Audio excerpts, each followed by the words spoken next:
It was at this point that the first thing of all, the rather peculiar thing that led to so many much more peculiar things, happened to him. For suddenly, just behind him, James heard a rustling of leaves, and he turned around and saw an old man in a crazy dark green suit emerging from the bushes. He was a very small, old man, but he had a huge bald head and a face that was covered all over with bristly black whiskers. He stopped when he was about 3 yards away and stood there leaning on his stick and staring hard at James. When he spoke, his voice was very slow and creaky. "Come closer to me, little boy," he said, beckoning to James with a finger. "Come right up close to me and I'll show you something wonderful." James was too frightened to move. The old man hobbled a step or two nearer, and then he put a hand into the pocket of his jacket and took out a small white paper bag. "You see this?" he whispered, waving the bag gently to and fro in front of James's face.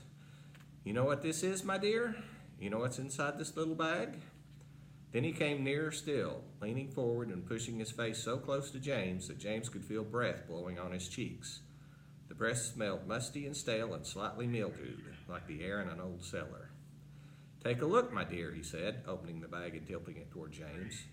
Inside it, James could see a mass of tiny green things that looked like little stones or crystals, each one about the size of a grain of rice. They were extraordinarily beautiful, and there was a strange brightness about them, sort of luminous quality that made them glow and sparkle in the most wonderful way. "Listen to them," the old man whispered. "Listen to them move." James stared into the bag, and sure enough, there was a faint rustling sound coming up from inside it. And then he noticed that all the thousands of little green things were slowly, very, very slowly stirring about and moving over each other as though they were alive. "There's more power and magic in those things in there than in all the rest of the world put together," the old man said softly. But, what are they?" James muttered, finding his voice at last. "Where do they come from?" "Aha!" the old man whispered. "You'd never guess that."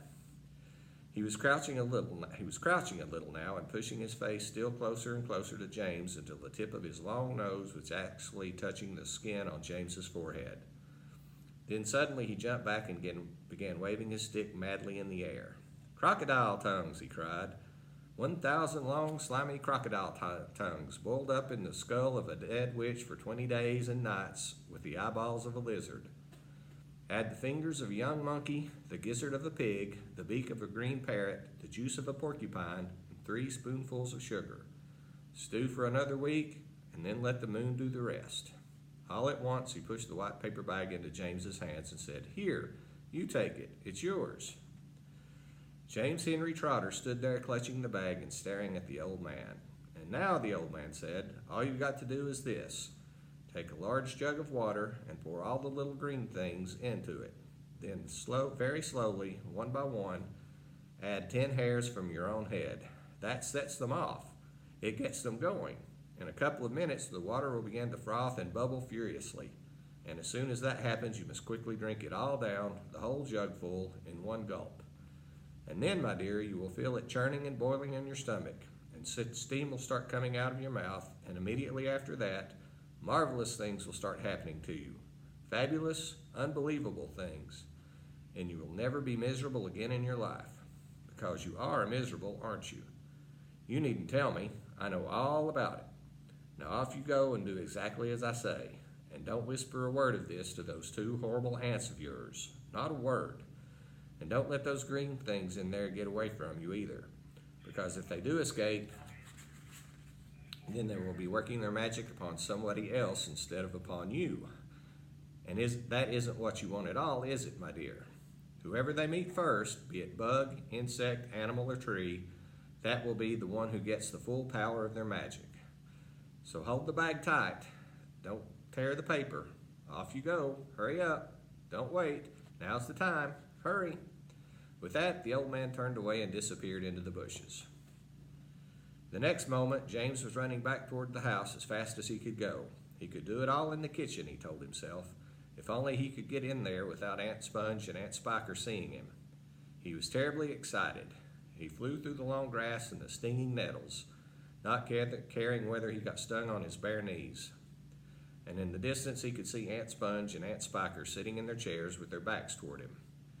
He swerved away from them so as to go around the other side of the house, but then suddenly, just as he was passing underneath the old peach tree that stood in the middle of the garden, his foot slipped and he fell flat on his face in the grass.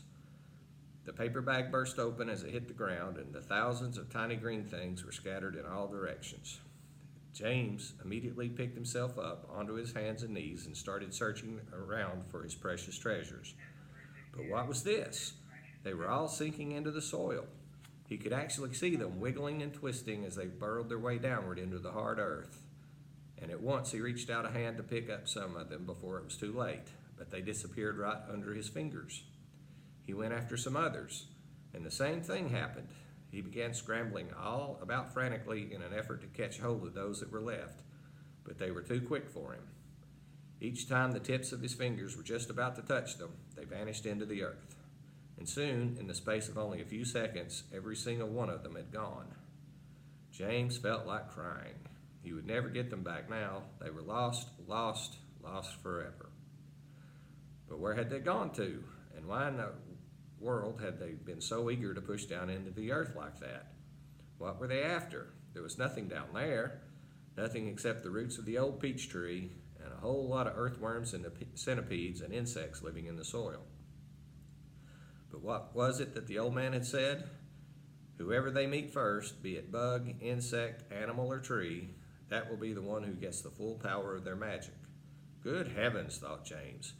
What is going to happen in case they do meet an earthworm, or a centipede, or a spider? And what if they do go into the roots of the peach tree? Get up at once, you lazy little beast, a voice was suddenly shouting in James's ear. James glanced up and saw Aunt Spiker standing over him, grim, tall, and bony, glaring at him through her steel-rimmed spectacles. Get back over there immediately and finish chopping up those logs, she ordered. Aunt Sponge, fat and pulpy as a jellyfish, came waddling up behind her sister to see what was going on. Why don't we just lower the boy down into the well in a bucket and leave him there for the night, she suggested. That ought to teach him not to laze around like this the whole day long. That's a very good wheeze, my dear Sponge, but let's make him finish chopping up the wood first. Be off with you at once, you hideous brat, and do some work. Slowly, sadly, poor James got up off the ground and went back to the wood pile. Oh, if only he hadn't slipped and fallen and dropped that precious bag. All hope of a happier life had gone completely now. Today and tomorrow and the next day and all the other days as well would be nothing but punishment and pain, unhappiness and despair. He picked up the chopper and was just about to start chopping away again when he heard a shout behind him that made him stop and turn. Sponge, Sponge, come here at once and look at this. At what? It's a peach, Aunt Spiker was shouting. A what? A peach, right up there on the highest branch. Can't you see it? I think you must be mistaken, my dear Spiker. That miserable tree never has any peaches on it. There's one on it now, Sponge. You look for yourself.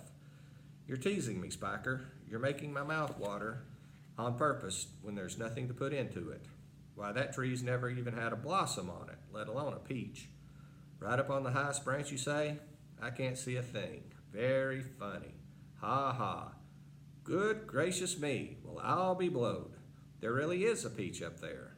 A nice big one, too, Aunt Spiker said. A beauty, Aunt Sponge cried out. At this point, James slowly put down his chopper and turned and looked across at the two women who were standing underneath the peach tree.